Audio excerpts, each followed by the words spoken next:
দেশ এখন বেহেশতের বাগান। হাসিনার মন্ত্রীরা বলছে বাংলাদেশের মানুষ নাকি এখন বেহেশতে বসবাস করছে। এবং সর্বশেষ জানাবো কোটা আন্দোলন ঘিরে সংঘাতময় পরিস্থিতি অর্থনীতির ওপর কী প্রভাব ফেলেছে। এতক্ষণ শুনছিলেন সংবাদ শিরোনাম, এবার বিস্তারিত। দেশ এখন বেহেশতের বাগান। হাসিনার মন্ত্রীরা বলছে বাংলাদেশের মানুষ নাকি এখন বেহেশতে বসবাস করছে। শেখ হাসিনার দুঃশাসনে দেশের মানুষের প্রাণ এখন ওষ্ঠাগত। এরপরও হাসিনার মন্ত্রীরা বলছে বাংলাদেশের মানুষ নাকি এখন বেহেশতের বাগানে প্রবেশ করেছে। কিছুদিন আগে হাসিনার পররাষ্ট্রমন্ত্রী বলেছিলেন বাংলাদেশের মানুষ নাকি এখন বেহেশতে বসবাস করছে।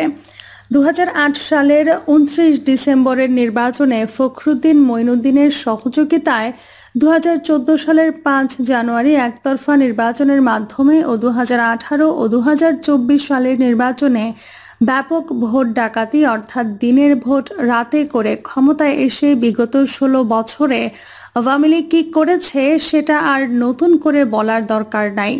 দুঃশাসন, অপশাসন, অত্যাচার, নির্যাতন, গুম, খুন, হত্যা, দুর্নীতি, লুটপাট, চুরি ডাকাতি, ছিনতাই, চাঁদাবাজি, মানুষের জমি দখল ও সন্ত্রাসী কার্যক্রম কাকে বলে দেশের মানুষ তার সংজ্ঞা ও উদাহরণ সহ দেখার সুযোগ পেয়েছে। শেখ মুজিবের দুঃশাসন দেখার সুযোগ যাদের হয়নি তারা এখন তার মেয়ে হাসিনার শাসন প্রাণ ভরে দেখছে। এক কথায় বললে শেখ হাসিনার দুঃশাসনে দেশের মানুষের প্রাণ এখন ওষ্ঠাগত। এরপরও হাসিনার মন্ত্রীরা বলছে বাংলাদেশের মানুষ নাকি এখন বেহেশতের বাগানে প্রবেশ করেছে। কিছুদিন আগে হাসিনার পররাষ্ট্রমন্ত্রী বলেছিল বাংলাদেশের মানুষ নাকি এখন বেহেশতে বসবাস করছে। এরপর মানুষের সমালোচনার মুখে মোমেন পোল্টি খেয়ে বললেন আমি সেই অর্থে বেহেশত বলিনি। আর শনিবার শেখ হাসিনার আরেক মন্ত্রী আসাদুজ্জামান খান কুমিল্লায় একটি অনুষ্ঠানে বলেছেন একটা অবস্থা থেকে আমরা বেহেশতের বাগানে প্রবেশ করেছি। শেখ হাসিনার একক নেতৃত্বের দ্বারাই এটা সম্ভব হয়েছে। সরকারের মন্ত্রীরা বিএনপি জামায়াতের শাসন আমলকে দুঃশাসন আর তাদের শাসনামলকে বেহেশতের সাথে তুলনা করেছেন। তাদের দাবি বাংলাদেশের মানুষ বেহেশতের মতো সুখে শান্তিতে আছেন, কিন্তু বাস্তবতা কি বলছে? প্রতিদিন গণমাধ্যম ওপেন করলেই দেখা যাচ্ছে আওয়ামী লীগ, যুবলীগ, স্বেচ্ছাসেবক লীগ, কৃষক লীগ, শ্রমিক লীগ ও ছাত্রলীগের নেতাকর্মীদের ছিনতাই, চাঁদাবাজি, টেন্ডারবাজি, জমি দখল, হল দখল, মানুষ হত্যা, ধর্ষণ ও নারী নির্যাতনের খবরে পত্রিকার পাতা ভরা। এমন কোনো দিন নাই যেদিন হাসিনার সোনার ছেলেদের অপরাধ অপকর্মের সংবাদ গণমাধ্যমে ছাপা হয়নি। জেলা শহর ও গ্রামগঞ্জের সাধারণ মানুষ আওয়ামী সন্ত্রাসদের ভয়ে সর্বদা আতঙ্কে থাকে। বিশেষ করে এই হায়নাদের ভয়ে স্কুল কলেজ পড়ুয়া মেয়েরা বেশি আতঙ্কে থাকে। আর দেশের কলেজ বিশ্ববিদ্যালয়ের হলগুলো এখন পতিতালয়ে পরিণত হয়েছে। এটার নামই কি বেহেশতের বাগান? গণতন্ত্রের নামে শেখ হাসিনা দেশে একটা চরম স্বৈরাচারী ও বাকশালী শাসন কায়েম করেছে। বিরোধী রাজনৈতিক দলের নেতাকর্মীদের রাজনৈতিক অধিকার শুধু কেড়ে নেয়নি, তাদের ব্যক্তিগত ব্যবসা বাণিজ্য এবং চাকরির অধিকারও কেড়ে নিয়েছে। বিএনপি জামায়াতের হাজার হাজার নেতাকর্মী গ্রেফতারের ভয়ে বাসায় রাত কাটাতে পারে না। বাসায় গেলেই হাসিনার পুলিশ বাহিনী অন্যায়ভাবে গ্রেফতার করে নিয়ে যায়। তারা ঠিকমতো ব্যবসা বাণিজ্যও করতে পারছে না। এমনকি বিএনপির জামায়াতের নেতাকর্মীদের বাসায় না পেলে হাসিনার পুলিশ সদস্যরা তাদের পরিবারের লোকদেরকে ভয় দেখায়। এটার নামই কি হাসিনার বেহেশতের বাগান? আর বাক স্বাধীনতা? হাসিনার বেহেশতে মানুষের কোনো বাক স্বাধীনতা নেই। শেখ হাসিনা ও তার এমপি মন্ত্রীরা যা খুশি তাই করবে। এই দেশ তাদের পৈতৃক সম্পত্তি। এখানে রাজনীতি করার শুধু তাদেরই অধিকার আছে। তারা লুটে পুটে খাবে, পেটে না ধরলে বিদেশে পাঠাবে। কিন্তু কোনো প্রতিবাদ করা যাবে না, পত্রিকায় লেখা যাবে না, ফেসবুকে পোস্ট দেয়া যাবে না। এক কথায় শেখ হাসিনা ও তার দলের লোকদের দুর্নীতি লুটপাটের বিরুদ্ধে কিছুই বলা যাবে না, আর বললে পরিণাম হবে চার দেয়ালের কুঠুরি ঘর। আর বেহেশতের বাগানের দরজায় হাসিনার ডিজিটাল নিরাপত্তার নামে একটি আইন ঝুলিয়ে রেখেছে, একটু নড়াচড়া করলেই গ্রেফতার করে জেলে। শেখ হাসিনার বেহেশতের বাগানটা কত সুন্দর না? কোটা আন্দোলন ঘিরে সংঘাতময় পরিস্থিতি অর্থনীতির ওপর কী প্রভাব ফেলেছে? বাংলাদেশের সরকারি চাকরিতে কোটা সংস্কারের আন্দোলন কেন্দ্র করে গত কয়েক সপ্তাহ ধরে চলা সংঘাত, ইন্টারনেট না থাকা ও কারফিউর কারণে অচল ছিল অর্থনৈতিক খাতের বড় অংশ। এরই মধ্যে গত 2 দিনে হঠাৎ করেই বেড়ে গেছে ডলারের দাম। প্রায় 2 সপ্তাহের ব্যবধানে খোলা বাজারে ডলারের দাম বেড়ে এখন 124 থেকে 125 টাকায় পৌঁছেছে। 2 সপ্তাহ আগেও ডলারের দাম ছিল 118 থেকে 119 টাকা। এরপর দাম বাড়তে শুরু এবং এ সপ্তাহের শুরুতে 121 থেকে 122 টাকা দিয়ে প্রতি ডলার কিনতে হয়েছে ক্রেতাদের। ব্যবসায়ীরা বলছেন, প্রবাসী রেমিটেন্স পাঠানো কমে যাওয়া এবং বিদেশ থেকে মানুষ আসা কমে যাওয়ায় সরবরাহ কমে গেছে ডলারের, ফলে ডলার সংকট তৈরি হয়েছে। রাজধানীর বেশ কয়েকটি মানি এক্সচেঞ্জ প্রতিষ্ঠান ঘুরে দেখা যায়, বুধবার প্রতি ডলার 124 থেকে 125 টাকা দরে বেচা কেনা হচ্ছে। কোনো কোনো প্রতিষ্ঠানে আবার তা 124 টাকা 50 পয়সা। বিক্রেতারা জানান, বিদেশ থেকে ফেরার সময় প্রবাসীরা যে ডলার নিয়ে আসেন, খোলা বাজারে সেসব ডলার বিক্রি হয়। চলমান পরিস্থিতিতে মানুষ আসা কমে যাওয়ায় ডলার সরবরাহ কমে গেছে। সংকট তৈরি হওয়ায় দাম বেড়ে গেছে। ধানমন্ডির রয়্যাল মানি এক্সচেঞ্জের ব্যবস্থাপনা পরিচালক মোহাম্মদ এনামুল হক গণমাধ্যমকে বলেন, ব্যাংকের নির্ধারিত রেট 118 টাকা। আমরা 1 টাকা বেশি 119 টাকায় বিক্রি করেছি আজকে, কিন্তু বাস্তবে ডলার এখন নেই। যেসব কাস্টমাররা বাইরে থেকে আসে তাদের কাছ থেকে আমরা ডলার কিনি। আগে থেকে সরবরাহ কম ছিল।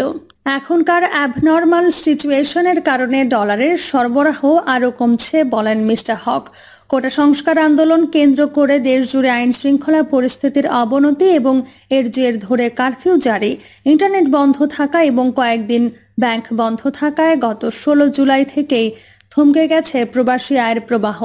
অথচ মাত্র 1 মাস আগে অর্থাৎ জুন মাসে প্রায় 4 বছরের মধ্যে সর্বোচ্চ রেমিটেন্স এসেছিল বাংলাদেশে, যার পরিমাণ ছিল 2.54 বিলিয়ন ডলার। এটি আগের বছরের একই সময়ের তুলনায় প্রায় 16% বেশি। কেন্দ্রীয় ব্যাংকের তথ্য বলছে, ইন্টারনেট বন্ধ থাকা এবং ব্যাংকিং চ্যানেল বন্ধ থাকায় 19 জুলাই থেকে 24 জুলাইয়ের সপ্তাহে দেশীয় রেমিটেন্স এসেছে মাত্র 7 কোটি 80 লাখ ডলার। অথচ মাসের প্রথম 18 দিনে প্রতিদিন গড়ে 7 কোটি 90 লাখ ডলার রেমিটেন্স এসেছিল।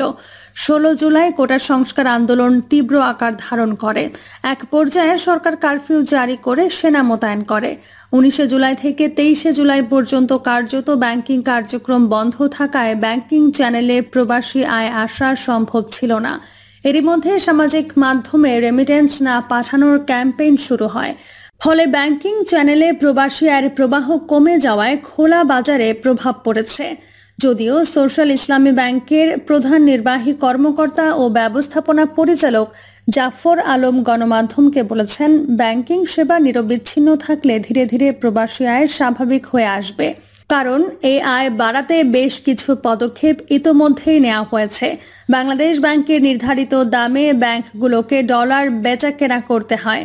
বুধবার ডলার প্রতি এ দাম 118 টাকা নির্ধারিত ছিল।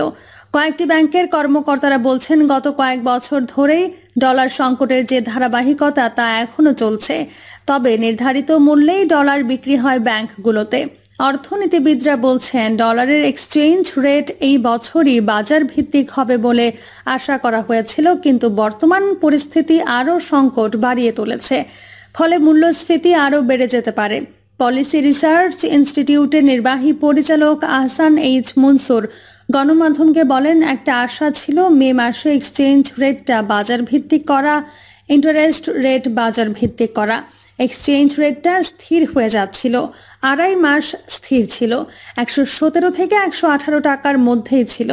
আশা ছিল এটা থাকলে আগামী 4 থেকে 5 মাসে ইনফ্লেশন কমে আসবে। কিন্তু এখন যে চিত্র তাতে বড় রকমের আউটপুট লস হয়েছে আমাদের। এতে সামগ্রিক অর্থনীতিতে 1,00,000 কোটি টাকা বা $10 বিলিয়ন মতো লস হয়েছে বলেন মিস্টার মনসুর।